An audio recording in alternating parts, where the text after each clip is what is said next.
Ladies and gentlemen, welcome to Hero Movie Podcast, your greatest source for superhero movie discussions in the multiverse. I am your host, Adam Portrais, and I'm joined by Bruce Leslie. I'm a prickly pear, and it's clobbering time when it comes to this movie. And filling in for Sean Keenan, who's, I think we said on the road again, very Willie Nelson-esque. Yeah, he knew this was the only weekend he could go back to Charlotte and wouldn't have to put up with you. Well, good point. Well, I mean, mission accomplished. He left Atlanta to go to Charlotte this weekend. Stepping in his shoes here, though, we have the one and only Dr. Matt Smith. When he gets back into these shoes, they're going to be blown all to hell. I'll tell you that. They're just not going to be existent. Shoes are broken, you guys. They're broken, busted out the soles, everything's gone. So if you are listening to this on the podcast, surely you go, this audio sounds either way better or way different. It's probably way better than what normally, between Skype screwing up and everything else. I think the audio is great here. There's a reason for that. We are here live at DragonCon 2018. Yay! Yay for everything. So today we're going to be talking about Roger Corman's Fantastic Four. We've been holding on to this one for a good while. Since the beginning, I mean, for over 4 years. Yeah, so we were always like, before we even thought that DragonCon would be a thing, part of our thought process was, okay, if and we ever do a live show anywhere, this is the movie that we wanted to do, and we've been putting it off. We've done all the other. We've done both Tim Story Fantastic Four ones. We did the Josh Trank, the He Shall Who Not Be Named, of his Fantastic Four film, and we'll be covering this one as well. And we did the making of documentary for this movie. Yeah, when you covered the documentary that is about the movie, it's weird that you haven't done it, but we saved it for you guys, and I think it's a special film. It took a lot of restraint. It really took a lot of restraint to save this. So you're the few, the proud, the lucky few that get to hear us talk live about Roger Corman's greatest movie, perhaps? Perhaps. No. No, perhaps. Don't show your cards this early. Maybe. You're right. See, that's called suspense. So here at DragonCon, Bruce, this is your second time at DragonCon. Yes. What's different this year than like last year for you? I know my way around. I didn't get lost nearly as much on Friday this year as I did on Friday last year. I've been here 7 years. I still get lost. I don't know where I'm at 3/4 of the time. But that I think mine always comes down to, like, which exit did I leave from in this hotel? What street am I on? Do I need to go north? Do I need to go south? That's my confusion. I benefit from being a local, but I still don't know. I walk out of like doing. every single building like somebody who's just been dropped on a foreign planet. I'm like, where am I? What is this? I have no clue. So I'm still the worst. Well, that just goes without saying. Yes. Well, thank you. So anything that kind of jumped out at you that you seen this weekend that was like? Hey, I got to play some D&D. I didn't get to do that last year. I didn't do any real gaming last year, but this year my daughter and I, she's 12, will be 13 soon, and we got in a good solid 2 hours of D&D. So that was pretty cool. That was a nice thing. I didn't have to be the DM this time. We're going on vacation. D&D. Yeah, I haven't had much time outside of working with the film festival track, but I did make it over to the comics and pop art area to meet Gail Simone for a little while, and that was awesome. She's really awesome. And Sanford's over there this year. Sanford Green. Did you get to say hi? I did not, because he was like eating lunch like good humans should, I think. Yeah. But you know, I am from Columbia, South Carolina for a long time. I lived there, and I met Sanford then, so I see him pretty much every con he does because he's semi-local. So. And he goes, "Oh no, that guy." Yeah, he goes, "This guy is gonna want to buy another piece of my art," and I'll be like, "Yeah, here's $35." Oh, man. Thank I you. spent more than that when I bought Sanford Green art. I haven't bought an original from him yet because I am just now done with school. So yeah, I got a page of Power Man and Iron Fist from him at Heroes Con a couple years and it's back. awesome. Yeah. So that's kind of our DragonCon 2018. What do you say we get into reviewing this movie? Here is the trailer for the Fantastic Four. Oh, hold on.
That was the trailer for Roger Corman's Fantastic Four from 1994, directed by Ole Sassoon.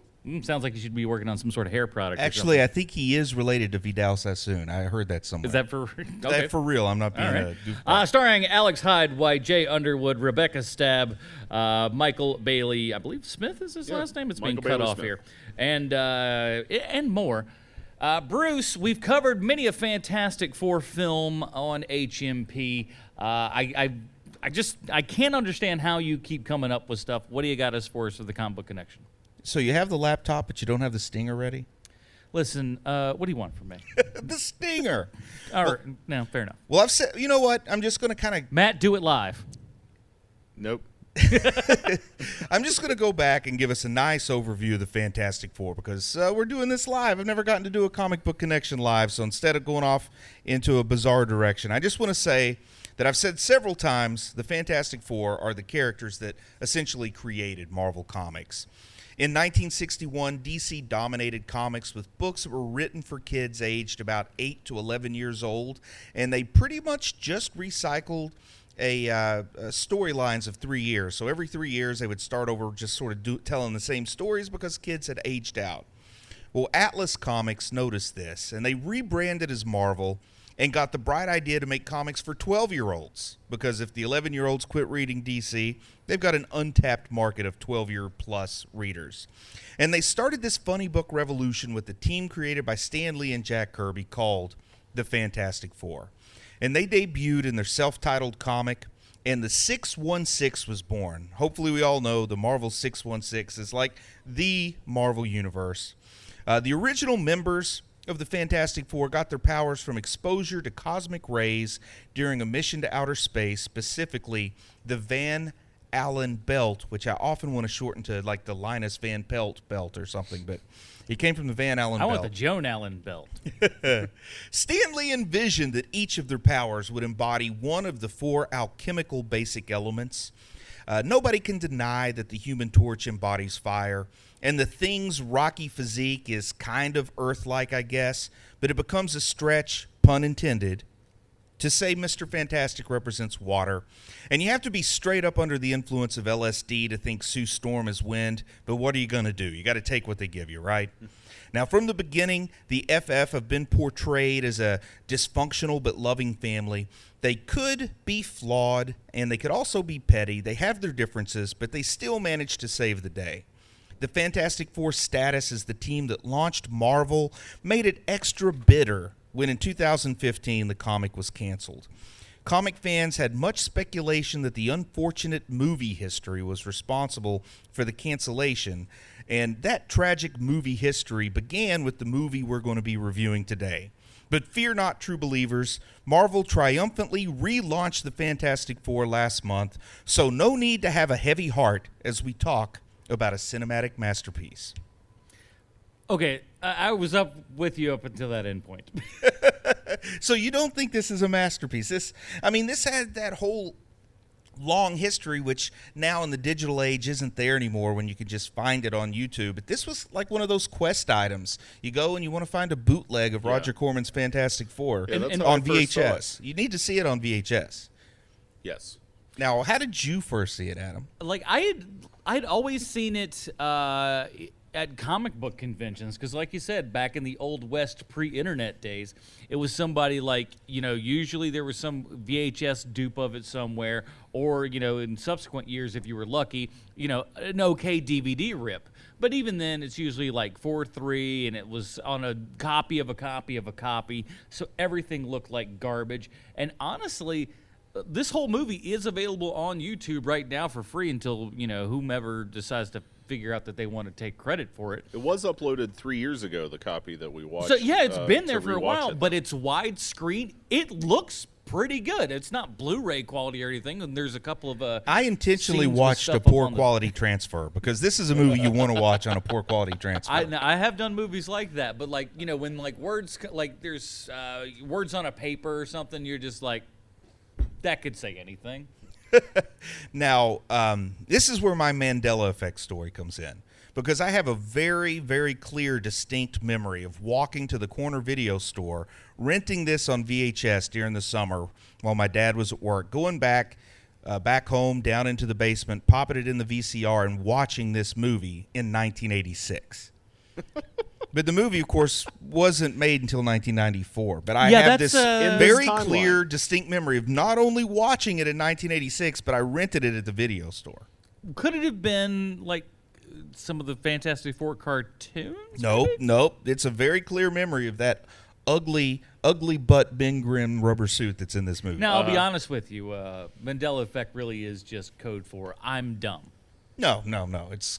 I remember. I think this is hard evidence. No, that just I means think you're that if we stupid start and from, you don't remember. I think that if we correctly. start from the same assumptions that the Finding Bigfoot people do, this is exists direct and proof. it's real. Which is it's automatically This is good. data. How do we prove it now? Data that proves I'm a time walker. Yeah. This alone. And next, we already talked about this before the show. Next, you I'll have Nick my Cage. old Civil War era photographs that prove I was around back then. But I am indeed a time walker, and somehow I went through a time zone, a time warp into 1995, maybe, when the VHS store just happened to have bootleg videotapes. Took it back to 1986, watched it in the basement, probably never returned it, and they didn't miss it.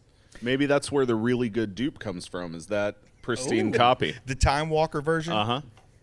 Could you have people go through time and get us if you had the ability to stream through time and this is what you're doing? See, Well, I if think you that's saw all the other versions, which one would you choose? See, I think that's an excellent premise for a story. Is there's a guy who can travel We're through writing time. his next book Yeah. right now. It's a That's guy. what you don't realize, and because all of this came off of stupid off-comment and jag conversations talking about whatever. And Bruce Leslie writes a book about it. I promise you, this is the beginning. He's a of the time next lord who can travel through time, but the artifact he has to have is a VHS copy of 1994's Roger Corman Fantastic Four, and he can travel from point to point with that copy. So he goes back in time and leaves some at these keystone locations so he can get back to present day when he needs to. It sounds fantastic. The one burning question our audience will have is, will you read the audio version?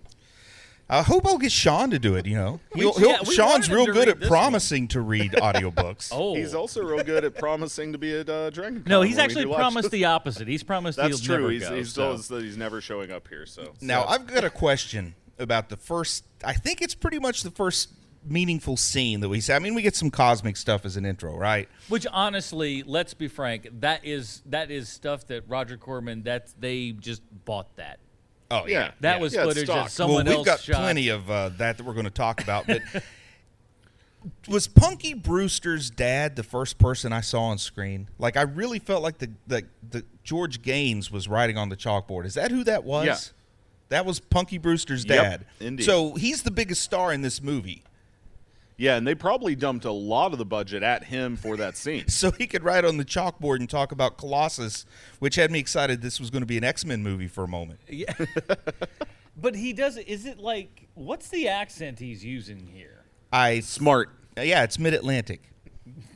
I don't know what it is, but he looks like just like one of these cartoon villains that's going to tell you his plan and then just leave the room. And I wanted him to do a little Police Academy shtick too, but he didn't do it. He's like, oh, I'm looking for the word. It's right on the tip of my, that thing in your mouth that comes out, tip of my... Right. Okay. It's a family show.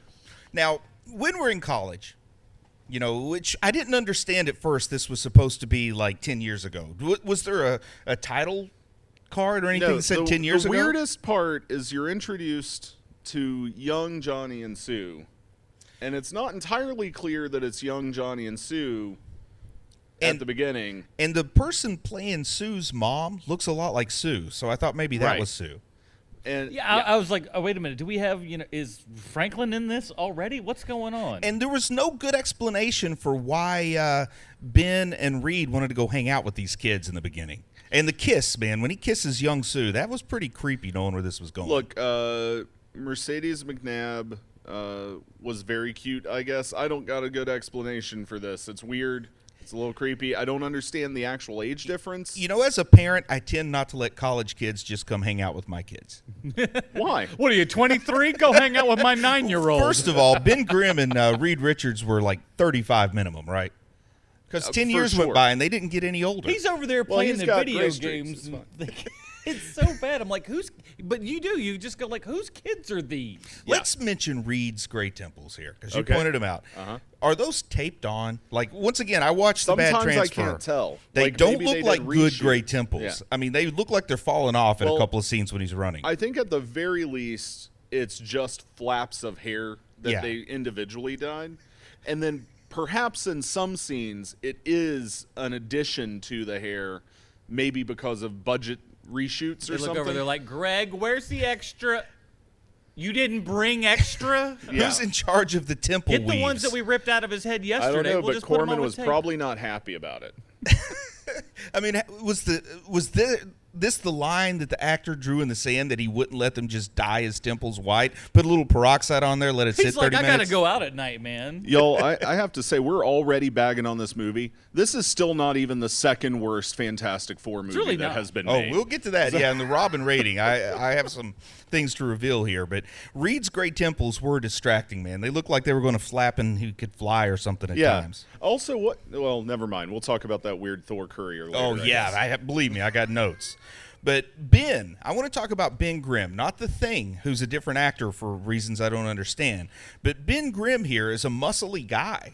Yes. And I like him as Ben Grimm. Now, I'm not talking Yeah. about his acting or his performance, but as far as the look goes, I like this That's guy. about as perfect as it's been. It's for better Street. than fat Michael Chiklis or skinny ballet dancer. I mean, Yep. this is our best Ben Grimm in terms of physique.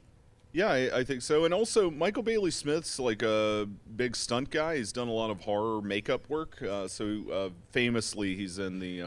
So, of course, when they need somebody in the makeup to do the stunts, they go with someone else. Yeah, well, that's the You know what bizarre we thing to need? me about it is like, Smaller people to like play I know the Michael thing. Bailey That's- Smith as the guy who's the big menacing mutant in the Hills Have Eyes remakes. And for some reason, this movie, he's not in the makeup. Maybe the suit got made too small. Well, it's clearly small. Yeah. I mean, this is the only version of Fantastic Four lore, and I know most of it, I would say, where Ben Grimm gets smaller and less intimidating as the Thing. Like the Michael Chiklis version, he got more attractive as the Thing. Here he gets smaller and less imposing. Equally bald. Yeah, equally bald. And the jeweler gets introduced here because first we have the whole laser thing in college that we are supposed to believe kills Victor, and then the weird guys from Latveria take Victor away, and he's not seen for a while until he Okay, comes let's back 10 talk years about later. those guys for a second. What's the deal with these dudes? I mean, I get that they're from Latveria. My guess is. And Are they also, just following him around all the time? I think, yeah, that like he's Latvian royalty, and that the Latveria has a very poor quality Secret Service because they allow him to blow himself up with a laser. But I get the idea they're like Latvian Secret Service. But they also, does he know that they're there? I get the idea he doesn't until they rescue him. Like he says, "No, Dad, I want to be a regular college kid. I want to go to Empire State without Secret Service." So they have to pretend to play chess for like 5 years. Then they're like, "Finally, the kid hurts himself. We get to do something." There's like one guy that looks like David Grohl, and the other one that looks like, A shorter version of David Grohl. yeah. Yes. It's weird. I don't know why they're there. And- And their accents are just Well, like, sometimes they're thick, sometimes they're thin. Yeah, the accents are optional. That's the thing about Latveria is accents are optional. We have a little bit of it here, a little bit of it there. It's Let- confusing. I don't Let's know talk who these about the guys jeweler are. for a second, because it's a weird character, and the actor that plays him, it was his first role in 20 years, and his only role since then. This didn't give him a Wait, career this did renaissance. not shoot his star to Well, untold he was heights? like a big sort of TV and small movie actor in the UK. He was in the 70s BBC Alice in Wonderland films, which are awesome, by the way, and y'all should check out. But yeah, this was his first movie since like 1976, and he made nothing after. But also just that character is bizarre to me. And I got a couple things to say about the jeweler. First off, it might just be me, but I feel like that role was written for Dudley Moore, and they couldn't get him. Which is sad because this is the point that Corman could have afforded Dudley Moore. Yeah, it's is this post Arthur 2 on the rocks? Oh, for sure. Yeah, because post Arthur you can't afford him. Post Arthur 2, pretty affordable. Yeah. Well, he needed to make back his money for more drinking. Do they? like, I know that this character's name is the Jeweler. I think we all know his character's name is the Jeweler. He has a jeweler's loop that he wears all the time, which is very impractical.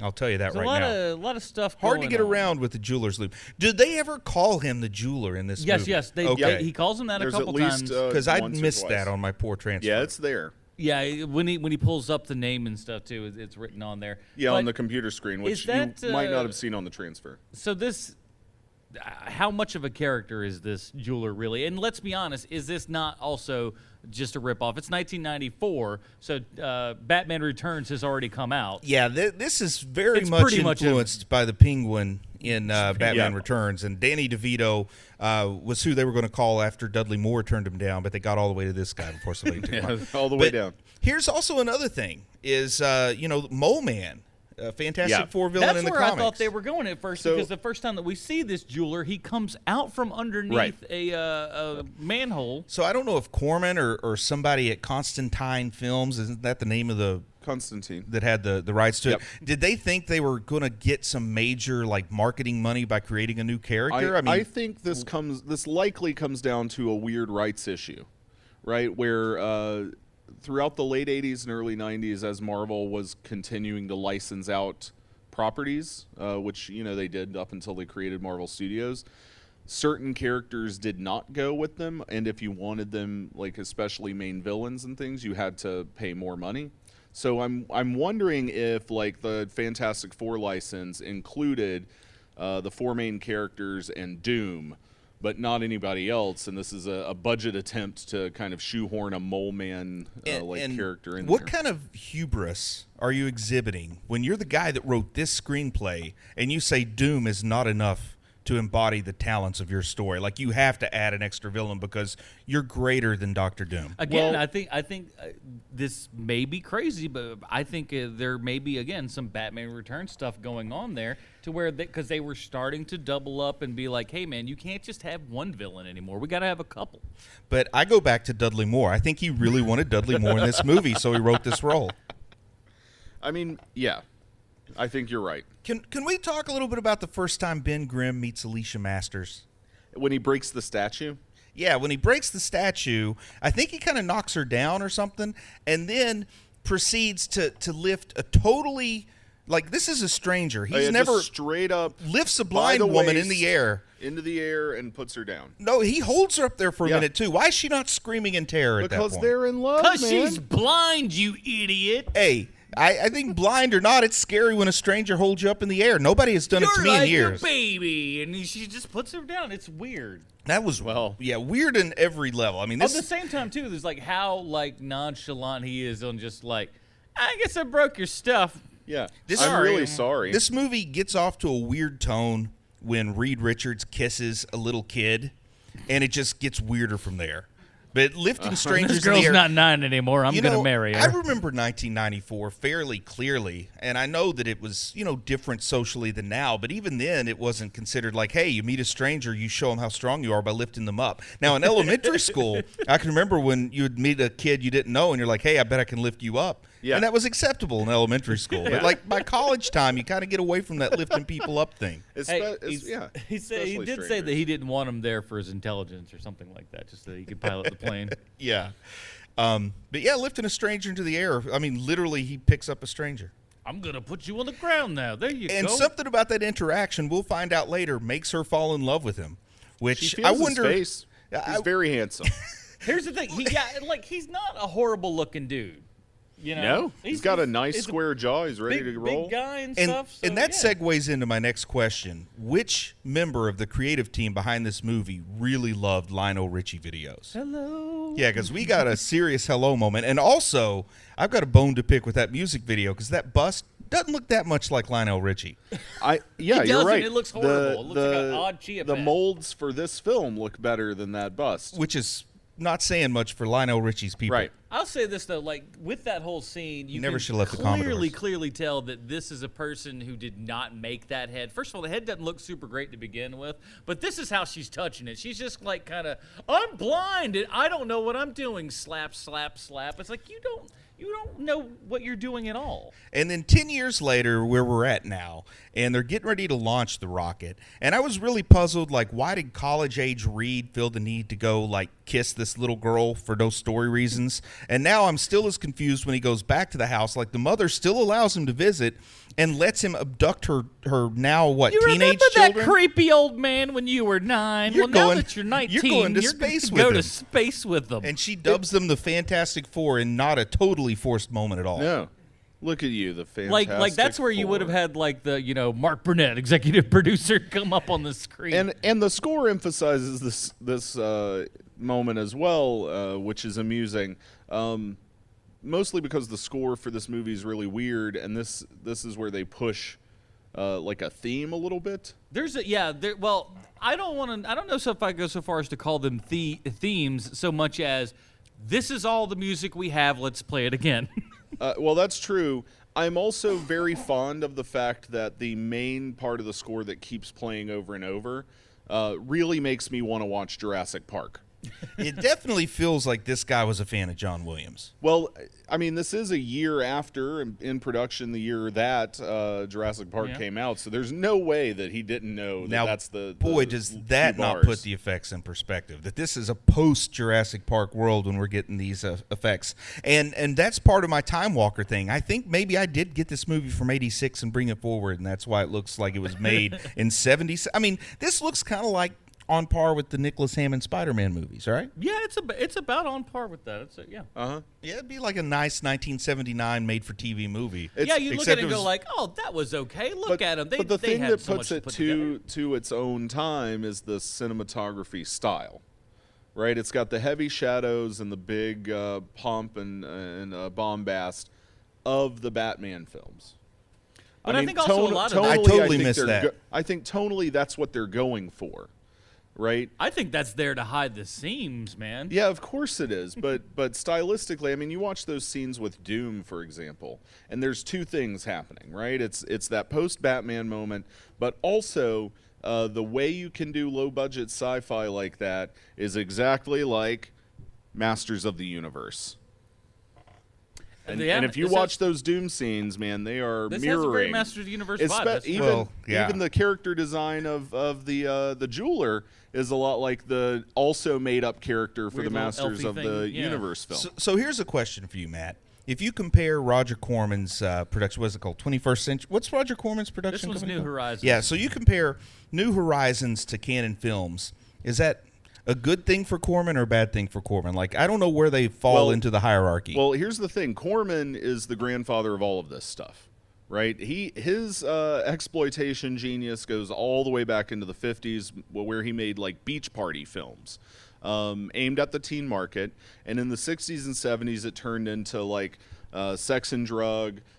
He was involved in getting Easy Rider and stuff like that off the ground. Motorcycle movies. So he's been in it, and it goes all the way to now. Sci-Fi Originals started as Roger Corman production vehicles, Okay. so that like they needed content for the Sci-Fi Channel. And Corman could turn a movie around on a dime. yeah, I mean, he's always ahead of schedule and under budget. But I think what the main difference is that Canon Films, and if you watch the documentary that's been made about them or read anything about them, Canon Films always had international financing. Like they almost operated like a tech company where they could lose money because people would still dump a bunch of cash into them because they were rich people who were financing Canon Films. As vanity projects for themselves, basically. I'm an executive so they don't producer always who wants look to go that out. great, but you could have gigantic explosions and halfway decent special effects and fight scenes. And Canon Films would sometimes squeak out the occasional like good movie, like hit, not only a hit but artistically good movie. Well, I think Corman does that too. I think he gets undersold mostly because it tends to be a lot of genre stuff that ends up being the good movie. But Corman, his real genius was finding tax loopholes to shoot in locations where he could not have to spend a lot of money. Okay, So, but not like the how do you say it? Uwe Boll? How do you pronounce his name? Uwe Boll? Yeah, not his kind of tax loopholes. His tax loopholes were all about funneling money into his pocket directly, which is not to say Corman the goal wasn't was about to that, lose but money. The goal was to lose money as a finance scheme. Well, back to the movie here. I was Yes. impressed with how ambitious they were in their spaceship design, this big purple triangle. But I was also impressed by the gall they had to show us stock footage of like a rocket being launched that was definitely not that big purple triangle. If you're in the middle of the movie, I think it works the best it can.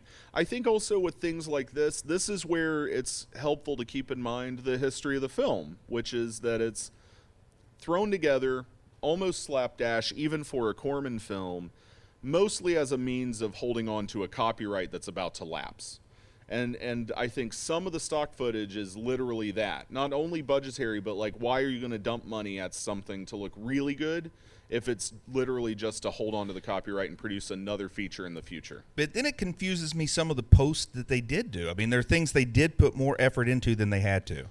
Well, I mean, you want to make it look like you're doing a thing, and maybe Corman was planning on using it to raise money for the upcoming feature, which he did a lot.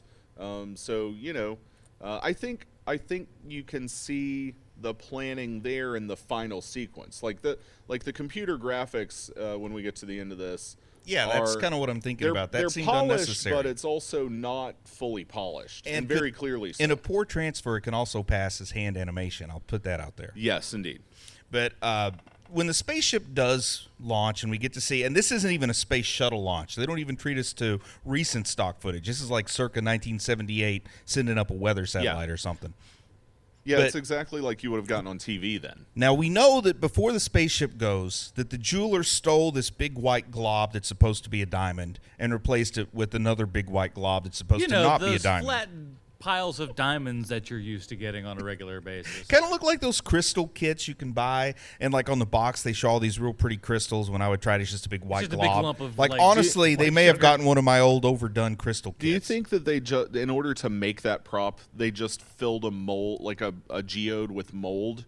Well, they had to make two of them, and then went over that mold with but it was just an inverted geode. Yeah, right? they had to make two of them, so they had to use a mold. They definitely didn't have the skilled artisan to handcraft two of those bad boys. Well, I'm pretty sure they were plastic, so it's fine. But we know that the diamond was replaced with a pseudo diamond, and that somehow the diamond was important for the cooling of the spaceship. So when the spaceship explodes, my assumption is it's because of the diamond. But they also had to get far enough to get into the cosmic rays, but not so far that they didn't fall back into the atmosphere. Like Right. and then also, But aren't they like literally in space at this point? but they fall back to Earth. And I thought, I'm thinking of the Josh Trank movie. Maybe this scene where they're out in the field is another planet, and they're going to have to find their way back to Earth. but no, it's not. they're like in Ohio or something. Yeah, and I was thinking that too, especially post the Josh Trank film, because I saw this film first time years ago, and probably in high school, and barely remembered any of it other than like a few key scenes and the animation at the end. And in the post Josh Trank thing, you're like, oh yeah, this is clearly an alternate dimension scene or something. But nope, just they show up and they're done. I get the feeling that they weren't sure how they wanted the ship to explode. They couldn't make up their mind and just put both things in, because we get the story that it explodes because of the diamond substitution. But I swear, you look, Dr. Doom also hits a button on a console the moment it explodes. Well, I mean, he's extremely nefarious. Maybe he needed to know exactly which point they were in so he could hit the button that makes the diamond overheat because he's powering something else. You would I think don't so, know. but there's literally a scene where he just goes like, "Oh, the jeweler did my work for me by switching out these things. I don't have to sabotage your stuff now. I just got to sit back and watch." I've never met a plot that was too convoluted, in my opinion. And I like the idea that he had built a weapon that could attack the spaceship, but it would only be powerful enough to blow up the spaceship if that diamond was substituted with the glass diamond. So I like the idea that it was like a two-hit hypothesis. Both of these things had to happen. Well, it is. We're bagging And on it this also logic, but it when you speak of it like that, like this highly coincidental thing, You look at the Black Panther, and when Killmonger shows back up to Wakanda, like, it's very convenient that he meets the one guy in Wakanda that would probably be really keen to let him back into Wakanda, you know? Well, too bad he didn't meet the jeweler, because that would have been kind of cool. Bring the jeweler back, MCU. That's make it a new bring the IP jeweler for back. Marvel. Yeah. Now, here's a more important question, man, is how do they survive that explosion? Fairy dust, man. I don't understand this. There's no parachutes. There's no nothing. There's a shot from, like, outside of the atmosphere. They make it clear that only debris comes back to Earth. And then not only do they survive, but these aluminum foil spacesuits that have to be left over from some sci-fi movie. Not only are they left over from a sci-fi movie that Corman did, but like one he did in '68. Like, these are really bad spacesuits. But also one he did the year before, probably. Yeah, and spacesuits aren't that hard to make, you know? Here's the theory, and it could have been explained this way, but because it is this movie, it's not. Their particulate matter in their body is completely reconstituted.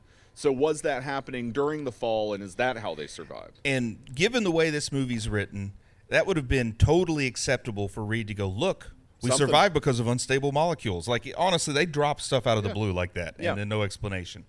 And because everyone thinks that the Fantastic Four died in this space tragedy, they're building this memorial to them. And there's apparently only one sculptor in New York, and she happens to be blind, so she doesn't know what they look like to sculpt it. And boy, was that commissioned fast. And there's not even a service, and they're already like, erect a statue. Here's what I love is apparently they hired somebody to make busts for her to study to make their busts. Uh-huh. And they're delivered by the guy in the Thor hat. That's what I'm getting at. Help if you just hire somebody who could look at them. You are so far beyond my biggest question about this film at this point. Yeah. My biggest question is, at which point did they become famous, well-known people in the city? Never! Enough for people to even know who they are, to mourn their death, to mount a statue of all four of them, and also call them the Fantastic Four, which up until this point has only happened with the Storm's mother. Yeah, the very careless mother, I'll say. You could just imagine that you walk through a park and you just saw a statue and looked at it and it said Steve. Yeah, I mean, that's about the equivalent. There is a Hootie and the Blowfish statue in South Carolina, and at least that makes some sense. This thing, I have no idea why it's going to be made. Now, you're a fan of Young Guns, right? Yeah. And, Bill too. Billy the Kid, when he pulls a gun on somebody, he says, hey, I'll make you famous. You get killed by Billy the Kid, you're automatically famous. Same thing goes for blowing up in a spaceship. Yeah, you know that. Look, yeah, of course, but why are they called the Fantastic Four and everybody knows they are fantastic at exploding in space. They are. The one mission they've ever done ends in abject failure. Thanks to them, we now know not to go into space. That tells everyone what not to do. Don't be like these boneheads. Now and screw up your calculations and blow yourself up in space like a bunch of dummies. Put a statue up. Now, before SpaceX launched, they all had to watch this movie just in case. Well, I mean, they clearly watched it for their first few launches because they failed. So the wings, man, the baseball cap with wings. First off, the cap looks awful. Nobody comments on it because she's blind. That's the only part where her being blind makes sense in this movie, because anyone with good vision would say, what in the heck is up with your cap, kid? I mean, and this isn't like they just grabbed the first cap in the costume department. They intentionally made the decision, we want a cap with wings on it because we like adventures and babysitting. Someone looked and said, right, that works, go.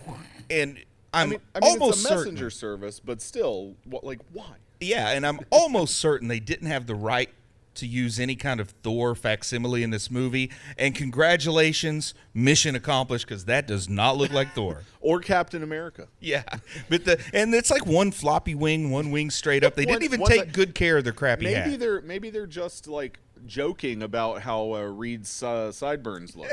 Honestly, I had to pause it on YouTube and back up to make sure that those weren't Reed's temples that accidentally got stuck to this hat in the wardrobe department. Things he got picked up the switched wrong around. wig. There's a lot of stuff going. But we're starting to get a lot of Doctor Doom at this point. And I'm going to say this, and I'm not saying this jokingly. I'm not trying to take a pot shot. I think this is the most faithful Doom we've ever gotten. This actor understands Doctor Doom. And it's good. Yeah, that's what's surprising about it. It's not only faithful, but solid. He conveys the arrogance of Doom. Also, Doom is a dramatic person. Like Doom definitely subscribes to all the world as a stage kind of theory of life. And this guy, his overacting, his performing for the back row of the theater style and the hand gestures, that is totally they what. can't see my face moving, so I must move my hands as much as I can. But that's absolutely what Victor Von Doom does. I mean, in the comics, the guy is of the utmost when it comes to arrogance. And this is a great portrayal of Doom. All the corniness, all the bad problems with this movie aside. And the guy spiky fingers. The guy who played Doom did a good job, and sadly, we don't have clear audio from him because it was all recorded on a boom mic, and no matter how much he agreed to come in no charge and do his AVR, they wouldn't let him do it. Which is sad, because he did at least one episode of, what's the 70s TV show, Great American Hero? Well, there's one called Greatest American Hero. About the kid, right? No. It's about a guy. Well, it is William about Catt. Yes, that William one. Catt is a That man, one. doggone it. So he did an episode of that, so clearly he's familiar with what good superhero work is like. Exactly. Now, here's the weird thing. They wouldn't let him come in and do his AVR, but there's clearly post-audio work done, because every time he moves his hands, those clicks weren't picked up by a boom mic. Oh, those my are gosh. added-in clicks, which I like for some reason. It make me think I he's like a him shellfish. too, actually. Crazy overzealous Foley, but I loved it. But it works. It's like it's just a touch too high, but it's like just enough to be on that border of acceptable. And they wouldn't let Doom do his lines in AVR, but once the Ben Grimm becomes the Thing, they did bring in AVR for the Thing. Yeah. Why? All that stuff's ADR, because otherwise you will not hear that actor. And also, But you barely hear Doom right on the boom mic. But they're also different actors, right? So the voice has to line up a little bit. And this is where we might get into a slight disagreement. I really like the facial mechanics on the Thing's makeup I do design. too. As way not better awesome than this as it movie is. deserves. This movie deserves like Mascot at Universal, where the face has no animation at all. But when he's speaking, I mean, it lines up in a practical effects way that any of this would have. But there's the hydraulic motion in the lips and everything else, and I just really dug it. I was like, oh, this is good. Actually, It's better than it has any right to be in this film. it's better than some of the other films that have much higher budgets. Well, I'm going to say the best comparison, in my opinion, is Toxie from the Toxic Avenger, and we have better face animation with Thing than we have with Toxie. Yeah, and that's good. The eyebrows move. Yep, I love a good like hydraulic special effect, man. I like the idea put there's 'em on my fishing face, line and a it's good. guy hiding up in the rafters pulling on the eyebrows. Yeah, I mean that's fun too. Kind of one of those.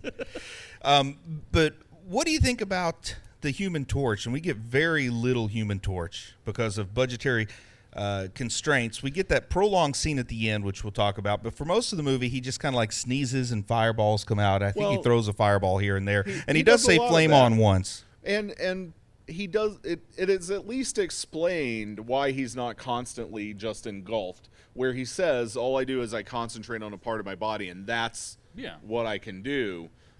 So there's there's a reason. In Corman fashion, I wouldn't have been surprised if there were 4 lasers spaced throughout this movie so that we could recycle that footage that they made. Well, that's full-on Human much Torch. more a Trauma move than a Corman move. Because, once you've animated the Human Torch, I'd like to see him more than once. Like, you need to show what he can do somewhere In the middle. In the middle, so that it has, so we're not surprised by it at the end. And this is the weird structural problem for me with the film is there are 2 stories, but there are not 3 actual acts.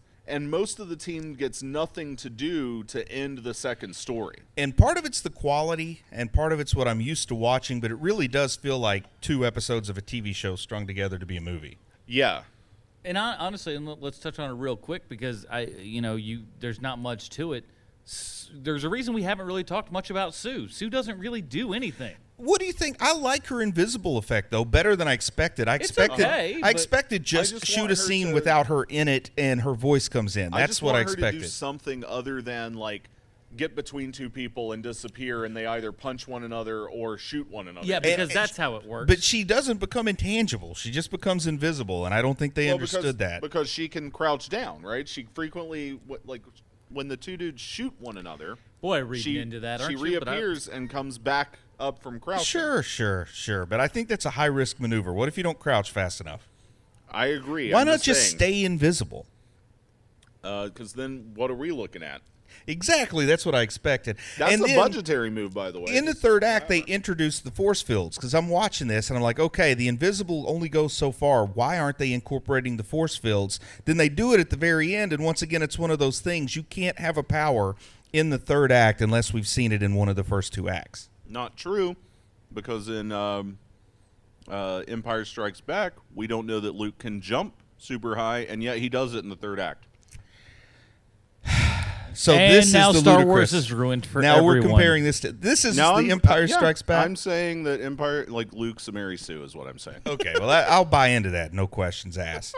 But another nice effect. I mean, let's be honest. Other than the thing, we just have to use our imagination for these effects. But Reed does have arms that will occasionally get long, and I like the way that they portray Reed using his ability to the fullest. Is that he has really long arms for punches, which kind of works for me because I also like how they're very unphysical punches too. I also like how there are a couple of really effective maskings of that effect that have to do with pulling rack focus as it goes back in, and I really actually like those shots a whole lot. It's bad, but it's not as bad as it certainly could be. Oh no. And I'm not buying, as we see in the final shot of the film. I'm not buying Reed's theory that their powers come from like core parts of their personality either, because that would be an interesting concept. What's your aura, man? That's going to be your superpower, but that bro. would be an interesting concept if you could identify your character flaws, work on them through meditation, and give yourself new character flaws that turned into new powers. Now, that would be interesting. I think it doesn't make sense that that's the explanation because you know almost nothing about any of them before they get their powers. And it's a very scientific man at the same time, too. What a conclusion to jump to. You're a hothead, so you become fire. It's the most non-scientific Which we thing also ever. haven't seen happen. We haven't seen him be a hothead, Well, he's really. done a bit of this. Yeah, of course, but, and people punch walls, man. I've done that. And maybe I've missed something here, but of all the people in New York City, why does the jeweler kidnap Alicia Masters? She's blind and he likes her, man. But come on, he's New York ugly. She'll He's- make a it's the great, same reason that Ben won. I don't New know. York has to have more than one blind person. I heard there's over 100,000 There's people at least there. the woman from the Lionel Richie video. Yeah, so there's two to choose from, and he happens to pick the one who's being stalked by a rocky creature. Like, there's probably a blind queen he could have picked that has no ties to superhuman rock monsters. Look, the plot needed to happen. I was about to say, plot says this, therefore you go. And Shut up. At one point when Ben is wallowing in self-pity about his hideous visage, does he go try to pick up a couple of hookers? Like, there are these two ladies, like, standing around a bus stop or something, and he runs up to them, and they go away, and they look like they're straight from the set of The Deuce. Now we talk about this scene when we reviewed the documentary about the making of this film, and this is actually a third guy playing the thing going out, and these people don't know. They don't know what's going on. They're just standing out in Times Square, and somebody in this weird costume comes up and like, what am I doing? And then they just go like, what in the, gross, go away. It's like, and the worst part is like you look at these women's faces and you just go, it's not the creepiest thing they've probably seen today. Yeah. So let's, in the interest of time, let's bring this up to the big finale. First off, I love Mount Doom. I love the matte painting of Mount Doom. That I don't think that it was painted for this movie. They probably bought a painting from Larry Elmore or somebody, but I love the way Mount Doom looks. And I also like the idea it's a short trip from New York City to Mount Doom. Well, it has to be because you got 10 minutes to wrap the movie up by Hop, this point. skip, and a jump. Well, he gives them 12 hours, which is a really nice long stretch for an ultimatum. Well, There's no way they could come up with a plan to He thwart knows me they in 12 have hours. to figure it out, so... And boy, when they talk about that 12 hours, they give a lot of details. They're like, so he says that's in 12 hours, which means it'll be 9:15 p.m., which, 15 minutes have already elapsed. They go way too into detail about how much time is left. Right. Well, that's how you generate suspense. I don't know if you know that from screenwriting, but if you set up a clock, you have to count it down. And what do we have to say about the Human Torch getting in a fist fight with a laser? I don't understand how his power works at that point. Right? Because it's like fire. But they do give It's us a laser. It's confirmed this is a CGI Human Torch. What's Yes. amazing, though, is Because that I would have believed rotoscoped animation. They literally talk about it at the beginning of the movie. The speed of light is 186,000 miles per second. We shoot this laser gun, and somehow Human Torch is flying at beyond the speed of because of as light. a person who works with lasers, they do move at the speed of light. It's like right in the name. L stands for light. He has always wanted to blow up that laser, and he's going to do it. And they're going side by side like it's a foot race. Oh, and yeah, he and he barely it. gets there before he hits one building. And just kind of puts his hands up and but just I don't. pushes it I think. back. I think what's work? bizarre to me about it is I just don't like. Physics don't matter. No. And not just because of the foot race portion, but like fire and laser light, different spectrums of matter and existence. Yeah. What? It's Wait, not, I got the notes here it's from Corman. almost- Shut up. It's almost as good as that Silver Surfer Human Torch scene that Chris Evans is in, Yeah. but not quite. Okay, so what really matters, you can't have a Fantastic Four movie unless it ends with a wedding. Like, isn't that in the Bible somewhere I think for so. the Fantastic Yeah. Four? I think they even have a second and third wedding planned Yeah. for the upcoming new Yeah, movies. I mean, they always whenever have they to have a launch them. wedding. But the scene where Reed's waving his arm out of the sunroof, didn't Tim Story totally lift that whole cloth? Yeah, I think so. I think they looked and they were like, "That's the shot we need from this movie." They even worst used the thing same this arm, one- I'm pretty sure. Probably. We need to show homage in the best of ways. Well, I think we need to find out how this movie, just like every movie ever made, relates to Sylvester Stallone. Well, thank you, Bruce. Due to Sean Keenan not being here, I'm going to read the Stallone connection, but Sean Keenan himself has actually penned it, so let's give it a go. Carl Ciaferio plays the Thing in the Fantastic Four. He's the guy in the costume when Michael Bailey Smith is not. Carl's been in movies since 1982 when he was in the Nick Nolte vehicle Canary Row. Carl's still working, and he's been in TV shows like The Fall Guy, The Golden Girls, and Jake and the Fat Man, which from this point on we should call the Hero Movie Podcast Trifecta. Carl's been in everything with characters that have names like Scott, the Second Hitman, Uncredited Henchman at Oil Well, and Sailor Number 1. This might sound like Carl's barely making ends meet, but he's been in 126 different products, and if you see his picture, you'll see for yourself that he's never going to be People Magazine's World's Sexiest Man. You know who's also never been People Magazine's World's Sexiest Man? Sylvester Stallone. And in 1994, Stallone worked with Carl Cavillo in the movie The Specialist, starring co-starring Sharon Stone and James Woods. Woo! This movie is a gold mine of behind-the-scenes insanity because anytime that you have James Woods, Sharon Stone, and 1994 Sylvester Stallone on the same movie set, great things are going to happen. For instance, Sylvester Stallone had this to say on the filming of the shower scene with Sharon Stone. Okay, let it be known, I didn't want to do this scene because Sharon was not cooperating. We get to the set and she decides not to take her robe off. The director asks only a few of the crew to remain and she still won't take it off. I promised her I wouldn't take any liberties, so what's the problem? She said, I'm just sick of nudity. He asked her if she could. I asked her to get sick of it on someone else's film. She's having none of it, so I went down to my trailer and brought back a bottle of Black Death vodka that was given to me by Michael Douglas. After half a dozen shots, we were wet and wild. Isn't that every aspiring actress's dream, to shoot a shower scene with a drunk Sylvester Stallone? Stallone also tried to get David Fincher to direct this movie, but the producers turned him down. The same producers tried to get Steven Seagal to be in the Stallone part of The Specialist, but he wanted $9 million, and they went with Stallone instead. When they found out Seagal might be attached, the Hughes brothers actually turned down this movie. But my favorite bit of behind-the-scenes drama comes from Stallone himself, because Sly demanded for some of James Woods' scenes to be cut out of the movie and for some of his scenes to be reshot in order for Stallone to have more screen time.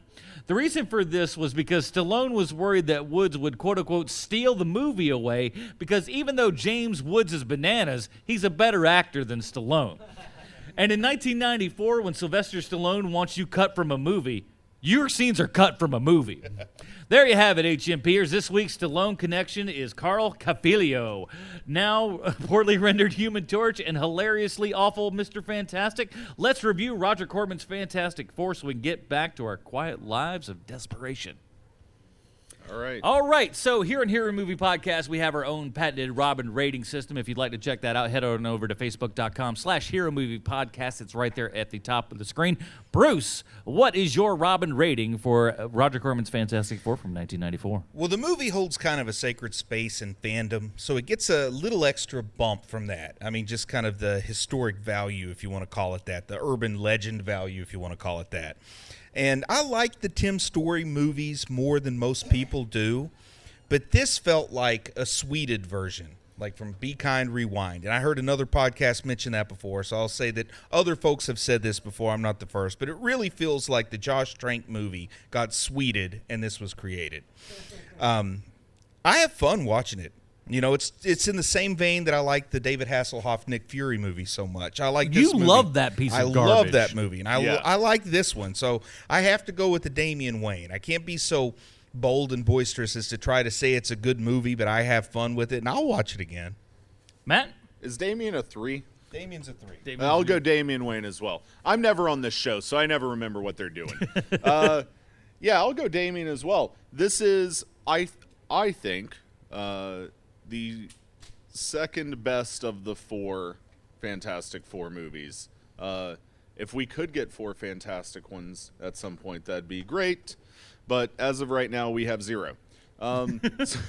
So I really like Rise of the Silver Surfer. When I saw that movie in theaters, I was like, man, if I was 12 and I walked out of this would be my favorite movie I'd ever seen, right? And I think part of that is in that movie, Tim Story kind of nails the feel of the book, at least. What I like about this one is that it's so weird and bizarre that it nails the other half of the tone of Fantastic Four, which gets into some questionable choices that are made by all of the characters. It misses out on the character dynamics a whole lot, but I think it has actually some really solid special effects, some of them better than the first Tim Story film, and most of them as good as the Josh Trank version. And I will say, unlike the Josh Trank version, this film is not missing an entire third of it in the final edit. Yeah, I really enjoy this movie a lot. Adam, what do you think? I went into this thing wanting to hate it, thinking that this was going to be horrible, and I'm actually going to give it the best review. I'm going Tim Drake on this. Whoa! Wow, that's this bold. thing was bold. really good. I'm a huge Fantastic Four fan. I love the comics and stuff. That was a big part growing up for me. So I'm always looking for, a good Fantastic Four film. And while this one isn't perfect, there's enough in it to recommend it. And as kind of crummy as it is, there really is a charm to it. And you walk away just going, hey, that wasn't really all that bad. So, it's a Tim Drake for me. So that is it, everybody. Thanks for coming out in DragonCon 2018. Next week, we are going to be reviewing Season 2 of Iron Fist. In the meantime, Matt, where could we find more of you on the internet, sir? Follow me on Instagram. That's where people who like comic books tend to be okay with me. At Matt_Boyd_Smith. There, I'm posting parts of my reread of Dick Tracy from 1932 until the 70s when Chester Gould stopped writing it. You can also listen to me on The Film Find, which is another podcast that I do with Adam. Check us out at thefilmfind.com. We do movie reviews and some special stuff. We also have a Patreon, so check us out. Very good, Bruce. You can go to Amazon. You can find Nerd Spawn Genesis, a novel I wrote. It's a superhero action comedy about 3 podcasters who fight evil to protect their local comic book convention. And then available in North America on September 15th from 2000 AD is The Vigilance. I wrote a 6-page story that's in The Vigilance, so be on the lookout for that. And that's it, everybody. Again, thank you guys coming out DragonCon 2018. My name is Adam Portrais, and we'll see you next time, guys. Stay super, everybody. Stay super, everybody. I totally forgot our out. Yeah.